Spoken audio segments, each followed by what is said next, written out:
जो पटना में कुछ नहीं हुआ, हॉस्टल में कुछ नहीं हुआ, उस लड़की के साथ जो कुछ हुआ जहानाबाद में हुआ। खबरें इस तरीके से चल रही है, मनीष उसके शिकार हो गए। जब लड़की खुद सुसाइड की तो फिर है भाई उसमें मनीष रंजन कहाँ से जिम्मेवार है? मनीष रंजन उस समय जिम्मेवार, उस समय इतना पैनिक हो गया था, दबाव में थी जो पुलिस को दिखाना था। Place of occurrence Manish Ranjan का हॉस्टल है, इस कारण से मनीष रंजन का विरोध करेगी एसआईटी। बिहार पुलिस को पॉस्को एक्ट लगाने कितनी दिलचस्पी क्यों थी? मीडिया ट्रायल रुक जाए क्या?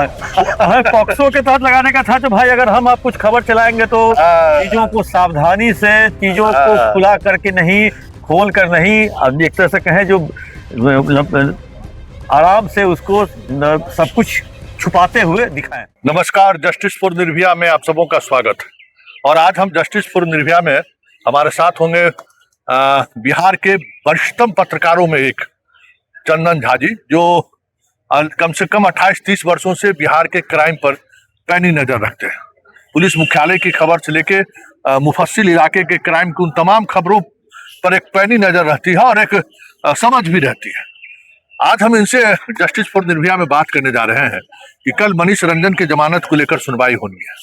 चंदन जी, जिस तरीके से पटना एसएसपी और आईजी एसआईटी की टीम प्रेस कॉन्फ्रेंस की कि पटना में कुछ भी नहीं हुआ है, हॉस्टल में पीड़िता के साथ कोई जबरदस्ती नहीं हुई है, पीड़िता सुसाइड की है, ऐसे में मनीष रंजन का बेल का विरोध या बेल ना हो, इसको लेकर पटना पुलिस के पास क्या तर्क? तो ये पटना पुलिस के पास कुछ तर्क नहीं है, क्योंकि जिस तरह से कोर्ट ने फटकार लगाई, कहा जो मनीष रंजन को आप लोगों ने इतने दिनों तक अनुसंधान किया, रिमांड पे क्यों नहीं किया, रिमांड पर लेकर पूछताछ क्यों नहीं की। कल तो फटकार से सीबीआई को भी लगी, सीबीआई के पास में बाद में आएंगे, लेकिन मनीष रंजन को लेकर के आया जो आखिर आपने इसे रिमांड पे क्यों नहीं लिया। दूसरा, और किस आधार पे आप विरोध कीजिएगा जब आप पहले कह चुके हैं जो पटना में कुछ नहीं हुआ, हॉस्टल में कुछ नहीं हुआ, उस लड़की के साथ जो कुछ हुआ जहानाबाद में हुआ, तो फिर आप विरोध कैसे कीजिएगा? तो और आखिर किस आधार पे आप विरोध कीजिएगा और किस आधार पे उसको अभी तक जेल में रखे हुए हैं? आप तो अपना प्ली दीजिएगा, लेकिन पटना पुलिस के पास कोई प्ली नहीं है। पटना पुलिस केवल एक ही प्ली लेके चलेगी, place of occurrence, PO, place of occurrence Manish Ranjan का हॉस्टल है, इस कारण से मनीष रंजन का विरोध करेगी एसआईटी, क्योंकि एसआईटी से कहा गया है जो पूरे पावर पॉइंट जो आप फर्स्ट डे से क्या स्टार्ट किए, कहाँ तक पहुंचे और आपने किस लेवल पे जाके अनुसंधान को सीबीआई को सौंपा। अब आते हैं सीबीआई पर। सीबीआई एक सवाल हम कर रहे थे, मान लीजिए मोटिव ठीक है, ऑकरेंस मतलब ऑकरेंस कोई घटना तो नहीं घटी है, लड़की खुद सुसाइड की है, भले एसआईटी का कहना, एसआईटी का कहना है कि लड़की खुद सुसाइड की है। जब लड़की खुद सुसाइड की है तो फिर है भाई उसमें मनीष रंजन कहाँ से जिम्मेवार है? मनीष रंजन उस समय जिम्मेवार, उस समय इतना पैनिक हो गया था, दबाव में थी जो पुलिस को दिखाना था जो हम त्वरित कार्रवाई कर रहे हैं, और त्वरित कार्रवाई करते हुए किसी एक की गिरफ्तारी हुई। और जब ऐसे मामलों में जब हॉस्टल संचालक गिरफ्तार होता है तो एक जनमानस पर लगता है जो हाँ हॉस्टल संचालक मतलब कार्रवाई हुई है, मतलब पब्लिक ओपिनियन जो बन रहा था पुलिस के खिलाफ, उस ओपिनियन को और खबरें इस तरीके से चल रही है, मनीष उसके शिकार हो गए। मनीष मतलब कहें जो पुलिस के दबाव, पुलिस पर इतना दबाव था, मतलब अधिकारियों का, जनता का, मीडिया ट्रायल भी चल रहा था, सभी अपने अपने तरीके से अनुसंधान भी कर रहे थे, हम अपने तरीके से, आप अपने तरीके से, कई सारे लोग अपने अपने तरीके से अनुसंधान कर रहे थे, पुलिस अपना कर रही थी, एसआईटी अपना कर रही थी, मतलब अनुसंधान का कहे जो बहु कोण हो गया, अनुसंधान। तो उसके आधार पे अब देखते हैं मनीष रंजन का बेल। वैसे पुलिस आश्वस्त है जो बेल उसको नहीं मिलेगा, क्योंकि पुलिस आश्वस्त है, क्योंकि इतना हाई प्रोफाइल केस है और इतने हाई प्रोफाइल केस में जो कोर्ट भी है बहुत फूक कर कदम रखती है और बहुत फूक कर कदम रखती है, और शायद हो सकता है पुलिस को अनुमान है जो उसका जो प्ली है, जिस टाइप से घटनाक्रम है, घटनाक्रम में प्लेस ऑफ ऑकरेंस दिखाया जाएगा, हॉस्टल, वार्डन की भूमिका, और एक तरह से पुलिस को आपने बिना इन्फॉर्म किए दरवाजा तोड़ा, फिर आपने अस्पताल भी पहुंचाया, दो अस्पताल पहुंचा दिया, आपने पुलिस को इन्फॉर्म नहीं किया। ये हॉस्टल का यहाँ पे कहें जो कोताही है, यहाँ पे देखिए ये जो कोताही है, ये मतलब कोई ऑफेंस नहीं है, मतलब पुलिस को आप सूचना नहीं दिए, इसके कारण आप 1 महीना में जेल रहिए, ये कोई बड़ा ऑफेंस नहीं है। पुलिस के पास जमानत मतलब एक हाई प्रोफाइल केस कह के, लेकिन एविडेंस के तौर पर आप एविडेंस, क्योंकि कल वही खुलासा होगा। आप हम दोनों आदमी जो खबर चला रहे थे सूत्रों के हवाले से, फिर मुख्यालय के हवाले से, फिर एसआईटी के प्रेस कॉन्फ्रेंस के हवाले से कि सीसीटीवी सुरक्षित है, कहीं कोई यहाँ घटना नहीं घटी है, जो कुछ भी हुआ है जहानाबाद में हुआ है। मेरा यही सवाल है कि कल जब कोर्ट में वो डायरी आएगी तो वो तो पब्लिक डोमेन में चीज आनी चाहिए। आएगी ही, क्योंकि कोर्ट का है, कोर्ट में जो चीजें जाती है पब्लिक डोमेन में आ भी जाती है। जैसे कल ही कोर्ट का जो सारा जो वार्तालाप है आज के समाचार पत्रों में, सोशल मीडिया पे है, जो किस तरह एसआईटी को झाड़ लगी, सीबीआई को भी शोकॉज किया गया। सीबीआई को शोकॉज क्यों किया गया ये भी डिटेल्स में है आज के समाचार पत्रों में, और हम लोगों के पास भी जानकारी है जो सीबीआई को क्यों शोकॉज किया गया। क्योंकि एसआईटी जब केस को कन्वर्ट करती है पॉक्सो में, तो तब सीबीआई को भी पॉक्सो में ही दर्ज करना चाहिए था। देखिए यही चंदन जी, आप अनुभवी आदमी हैं। देखिए लड़की की पिता लिख कर क्या देती कि 18 वर्ष मेरी बेटी का केस हुआ उस तरीके से। ये जिस पोस्टमार्टम रिपोर्ट पर ही सवाल है, लड़की का जो सर्टिफिकेट मैट्रिक, देखिए आप मैट्रिक का जो सर्टिफिकेट है वो तो 18 वर्ष से ज्यादा दिखा रहा है। आप 17 वर्ष 8 महीना 7 महीने के बीच में आप पॉस्को लगा दिए, जबकि ये इसके जांच में लड़की के कई तरह के सर्टिफिकेट आए। आधार भी आया, मैट्रिक का भी आया, कई जगह पे जो कोचिंग में कॉलेज में जो जन्मतिथि है उसका भी अलग, मतलब हर जगह उसका चीज जो है वो अंतर रहा। आधार और मैट्रिक तो मेन होगा ना।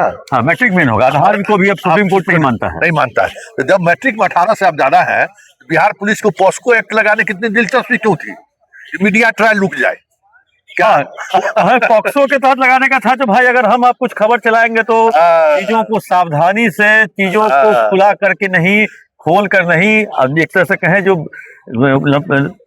आराम से उसको सब कुछ छुपाते हुए दिखाएं, और इसी छुपाने के चक्कर में बिहार पुलिस की बद पिट गई। तो आपको लगता है कि जितने बड़े स्तर पर अनुसंधान हुआ, जितने तरीके का कि डीएनए टेस्ट कराइए, ये कराइए, ये सारी चीजें जो है अल्टीमेटली अब जब कोर्ट में बहस होगी तो जवाब देना होगा ना भाई।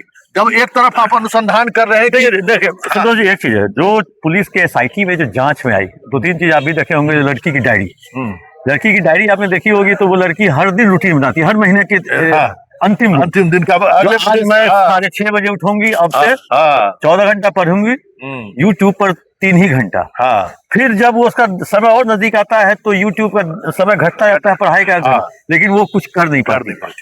और बहुत पहले हल्ला हुआ था, जो लड़की इतना नंबर लाई थी नीट में, उसका डेंटल हो रहा था, ये हो रहा था।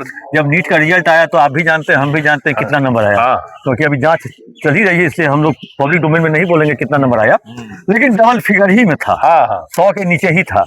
उसके बाद बहुत तरह की बातें। और अब देखिए सीबीआई, आप बोल रहे हैं पटना पुलिस जहानाबाद पर ही केंद्रित रही, सीबीआई तो वही है। सीबीआई भी तो जहानाबाद में आकर मनीष रंजन कहाँ है? 26 तारीख को क्या फोन की थी लड़की, जिस पर 27 को उसके माता पिता भागे हुए आए, 5 को फिर लड़की भागी घर से सिंगल, आगे से पीछे से पिताजी उसको कोर्ट स्टेशन पे रोकते हैं। तो जहानाबाद में ही मोबाइल लेने में सीबीआई का काफी सवाल, मोबाइल वगैरह जो कुछ हुआ, ये मनीष रंजन की जमानत याचिका की सुनवाई के दौरान मतलब सब कुछ स्पष्ट हो जाएगा कि केस किस दिशा में जा रही है। नहीं, अभी उसमें कहना बहुत जल्दबाजी होगा, क्योंकि मनीष रंजन को पुलिस ने, एसआईटी ने जांच में कभी रखा ही नहीं, और उस पर कुछ जांच भी नहीं हुई। लेकिन डायरी आएगी, डायरी आएगी तो जो बातें अभी हम लोग कर रहे हैं, जहानाबाद में घटना घटी, भाई मोबाइल देने में क्या किया, पिता क्या किया, मामा क्या किया, वो सारी बातें, जो बातें अभी हम लोग सूत्रों के हवाले से चला रहे हैं, कल उस पर मोहर लग जाएगी। हाँ, मनीष रंजन का क्या इन्वॉल्वमेंट है कल उस डायरी में आ जाएगा, और मनीष रंजन कितना बड़ा गुनाहगार था नीट मामले में, वो हम, आप और जनता भी जान जाएगी। और जब वो गुनाहगार नहीं था तो फिर 1 महीने तक क्यों जेल में रहा, तो फिर आखिर उसको किसकी सजा मिल रही है? यानी पुलिस ने गड़बड़ी की। अगर आप उसको निर्दोष साबित करते हैं कल में, तो कल के दिन में पुलिस जवाबदेह होगी, जो एक निर्दोष को आपने जेल में रखा। तो वैसी स्थिति में मनीष रंजन की डायरी इम्पोर्टेंट है, नेम्ड एक्यूज भी है, परिजन ने उस पर आरोप लगाया था, तो एक्चुअली उसमें पुलिस को थोड़ा बेनिफिट मिल जाता है। लेकिन कल जो है, क्योंकि वो जब मनीष रंजन की बात आएगी तो डायरी जब सीक्वेंस में आएगा तो जहानाबाद की भूमिका का तो चर्चा होगी ही। जो बातें अभी तक लोग, मतलब उनके चाहने वाले लोग या उन पर जो ट्रायल चलाने वाले लोग हैं, कल तो वो सारी चीजें टू द फैक्ट आ जाएगी। सबसे ज्यादा रहेगी जो आखिर मनीष रंजन का दोष क्या था, हम लोग उसको ढूंढेंगे उस डायरी, और उसी को ढूंढने के बाद सब कुछ क्लियर हो जाएगा। हाँ। जो आखिर मनीष की क्या गलती थी और मनीष का विरोध कैसे और क्यों कर रही थी पुलिस। हाँ, मतलब सब कुछ सामने आ जाएगा क्या क्या। हाँ।